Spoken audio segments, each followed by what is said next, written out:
silent intruder. It was a chilly winter afternoon, and our high school was bustling with students preparing for the end of the day.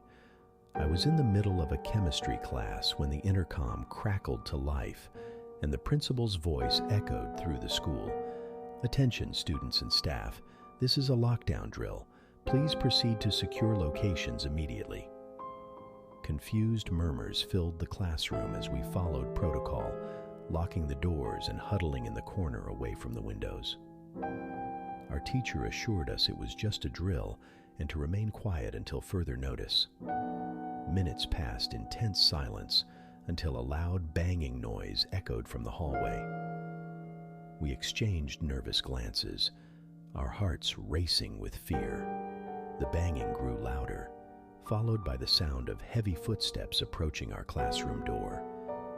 My teacher's face paled as the handle jiggled violently. The intruder outside was trying to force their way in. Adrenaline surged through me as I crouched lower, trying to remain unseen. Suddenly, the banging stopped, replaced by an eerie silence. I held my breath, praying for the ordeal to end. Then, the intercom crackled again, and the principal's voice announced, "All clear. You may resume normal activities." Relieved but shaken, we cautiously emerged from our hiding spots. Rumors swirled around the school, but no one could confirm if it was truly a drill gone wrong or something more sinister. To this day, the memory of those menacing footsteps lingers, a chilling reminder of the vulnerability we felt that afternoon. Story 2. The Shadow Figure. In the dim light of a rainy morning, our middle school was abruptly plunged into a lockdown. I was in the library with a few classmates, huddled together in silence. The librarian had locked the doors and drawn the blinds, her face etched with concern. As we waited anxiously, a sense of unease settled over us. That's when I noticed movement, a shadow flitting across the window outside.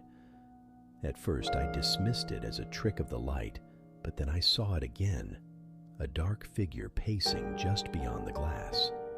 My heart pounded in my chest as I watched the shadowy silhouette, unsure if it was a fellow student or something else entirely. The figure seemed to linger, its presence ominous and unsettling.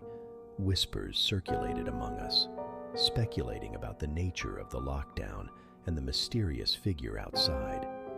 The minutes dragged on like hours until finally, the intercom crackled to life, signaling the end of the lockdown. We cautiously ventured out of the library, but the shadow figure was nowhere to be seen. The incident left us with more questions than answers, haunted by the possibility that something sinister had been lurking just beyond our reach. Story 3. The Haunting Sounds. It was a sunny afternoon during finals week at our university, and tension hung thick in the air. I was studying in the library when the intercom blared, announcing a campus-wide lockdown due to a potential threat. I quickly joined the other students, finding refuge in a study room on the upper floor.